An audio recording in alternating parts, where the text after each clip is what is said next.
Spectral woman. What's up, guys? This is Korean Ghost, and I'm Min. This is Eric, and today we're gonna watch Top 10 Scary Indian Urban Legend. Oh, you like urban legends? Yeah, of course. Do you? Sometimes. Sometimes? Yeah. Alright. It's a good time killer. Yeah. So let's explore some of Indian urban legends. Top 10 scary Indian urban legends. Yeah. Uh-huh. So I hope that I know some of them, We but could know, maybe. yeah, but there are 10 of them, so I'm sure I don't know all of them, or at least most of them. So let's go watch it, okay? Let's go. Let's go! Today we are continuing our world tour of urban legends with a highly requested country, India. India has more history than some other countries combined, and as always, with history comes stories, and some of them are pretty scary. My name is Nale Ba. If you're ready, let's take a look at the top 10 scary Indian urban legends. Starting off at number 10 now, we have the Munachwa. In 2002, the Indian state of Uttar Pradesh was gripped by a panicked frenzy. People have reported seeing the Munachwa, a beast that's name roughly translates to the face scratcher. It would reportedly dash through the air at night like a UFO, emitting red and green beams of light. When it got close, it would then slash people's faces with steel claws. Wow. Like Wolverine? Scratches that burnt and bled. As the panic continued, the theories began. Some people said it was an angry spirit or even an elemental creature. Pakistan's intelligence agency even chipped in to suggest it was a chemically engineered insect. Whatever it was, people were so scared they had special ceremonies at their local temples to ward away the face scratcher. Some believe it may return again. We have Nale Ba. In the 90s, there were reports of a witch visiting houses in Bangalore, India. She would come at night, knocking on the door and calling out to the person inside. What's really creepy is she was said to use the voice of one of the person's relatives, especially their mothers. If they opened the door, they'd be dead within 24 hours. As panic spread, rumors of a solution did too. Some said to write Nale Ba on the door, which means come tomorrow, so the witch would see the sign and just return the next day instead. For many years after, this became a tradition, a way of warding off evil spirits. Some say that Nale Ba So I guess evil spirit is very kind. The younger generation Come back tomorrow then, now okay? put themselves at risk of the witch returning again. Next up, number 8 now, we have the Wolves of Pavagada. In 1983, several young girls younger than 5 went missing at night in the village of Pavagada. They were taken right under their parents' noses, but nobody saw who or what did it. On one occasion, villagers found a pool of blood and the clothes of the missing child. The footprints of an animal were visible, and the police dogs tracked the scent back to a cave, its entrance blocked by a wall of bricks. The police claimed that man-eating wolves were on the prowl. Others were confused though. Why would all the targets be girls if it was wolves? All of them the only daughters of their parents. Why were they always taken from their sleeping parents, and why were there no drag marks on the ground? One father even reported a wolf threw stones at him. This led some locals to believe the children were actually taken by a cult of black magic practitioners who were using them as a human sacrifice to the goddess Kali.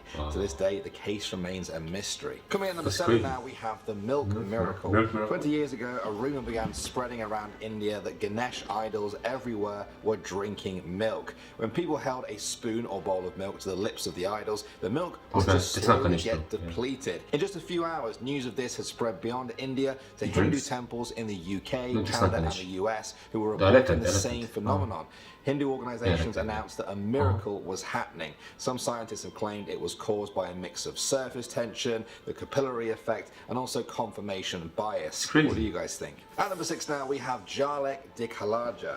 That's the name of a song by a popular Indian musician back in 2006. It dominated the music charts for weeks, but among all of the hype, there were some darker stories attached to it. Some people said the song was attracting the dead. In the small village of Balej, locals claimed that one of the lyrics was acting as a call for ghosts. They said people were becoming possessed by evil spirits after hearing the song, and they were going to their local priest to be cured. It was also claimed that listening to the song in the local graveyard was practically inviting a possession. In the end, fear of the song grew so much that the village actually banned it. Nobody was allowed to play it. Presumably, the possessions then stopped. What do you guys think of that? Can a song on the radio really be cursed? Next up, I've heard stories like that. Monkey Man. Monkey Man. People in Delhi claimed that an ape-like monster was roaming the streets at night. It was said to be attacking people. The description of the Monkey Man differed, but it was about 4 feet tall, covered in thick black hair, with a metal helmet, metal claws, glowing red eyes and 3 buttons on its chest. Many people reported being scratched, and some even said 2 or 3 people died when leaping from the tops of buildings or stairwells in a panic.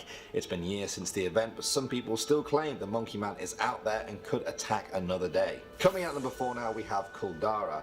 Established in the 13th century, this used to be a prosperous Indian village for hundreds of years until the early 19th century when everyone disappeared. Years later, some historians said this was due to a lack of water or heavy taxes on the people there. The legend is much darker. People say that the leader of the area was attracted to a beautiful girl from the village. He sent his guards to force the villagers to hand over the girl. The villagers asked the guards to instead return the next morning, and while they were gone, they abandoned the whole village. They abandoned the whole village because of the abandoned village for eternity, meaning anyone who lives there will die. Those who have dared to stay there overnight have reported supernatural happenings such as shadows in the night, footprints, and mysterious noises. Next up, number 3 now. Number 3. For many people, this is the Indian equivalent of the North American Bigfoot. The Mande Burung is an ape-like creature said to inhabit the subtropical forest in northeast India. It's been described as a large, hairy, bipedal hominid. The locals call him the man of the jungle, and some say they've seen it for generations. More often, though, they hear it, its strange calls echoing out across the rice paddies. Some say it stands 10 feet tall and weighs over 600 pounds. In 2008, 600 pounds gave 2 hairs we can get with the to a renowned British primatologist. After examining them, Ian Redmond said they most closely resembled human, chimp, gorilla, or other so-called Yeti hair samples. But with or without science to back it up, the legend still lives on. Next up, number 2 now, we have the White Lady of Sanjay Van. In the forests of South Delhi, people have reported seeing a spectral woman in a white sari. Spectral woman. She is said to walk among the banyan trees before disappearing into the night. Some reports say they've seen her hanging from the trees and that this is actually what ended her life.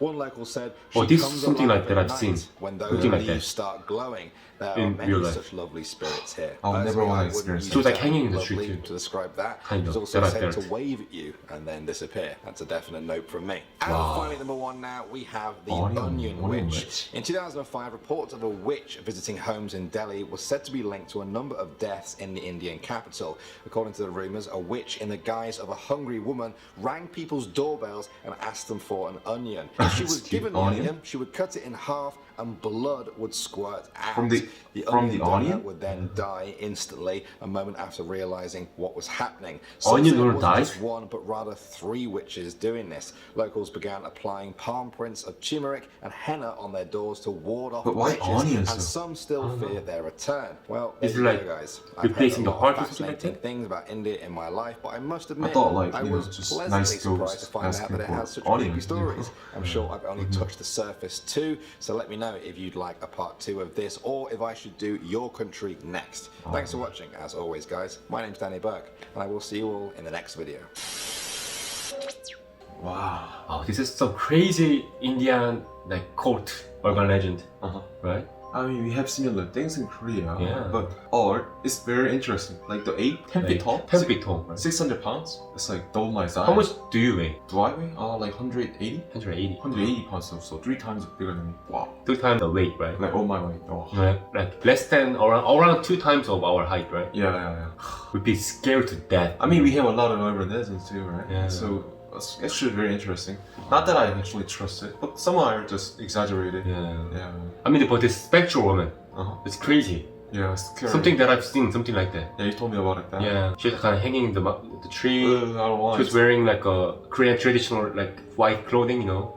I don't want to see Hanbok. it. Yeah, and she was wearing sari, right? Yeah, and she wasn't spectral, but she was white, very glowing. Wow. So I gotta believe that some of them might have happened to a certain degree. Right? Might have happened because you said you saw ghosts. I mean, there might have been some exaggeration from time to time. Urban legends are like that, yeah. But I don't know what's the deal with the onion ghost. You give the onion and then you die. Onion is just an excuse, just a means of to kill someone, I guess. Why onions? So they replace the heart. Why onions? Onion and then replaced by the heart and then and die. What's going on?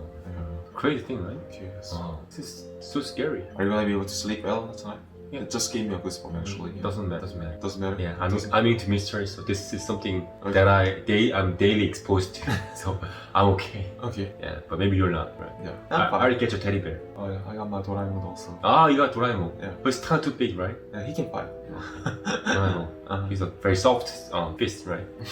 Yeah, but some crazy thing, right? The village gone missing, and the Indian idol god, you know, this figure drinking milk, you know. Very Indian interesting. urban legend. And the thing is, there he was actually preparing for part 2 of this thing, you know. Yeah. So there could be more urban legends. So I mean, India's a big country. yeah, so There's a whole bunch of Indian urban legends. yeah, I'm So sure. if you guys have any like of your own or something that's famous in your village or something like that, in your town, please share, okay? Okay. I'll be very excited to hear that. Alright, so thanks so much for watching, and if you like the videos, please subscribe and give us a big thumbs up, and we'll see you guys back very soon with more mysterious reaction, I hope. So stay tuned. Stay tuned, guys. Bye bye. Thanks so much.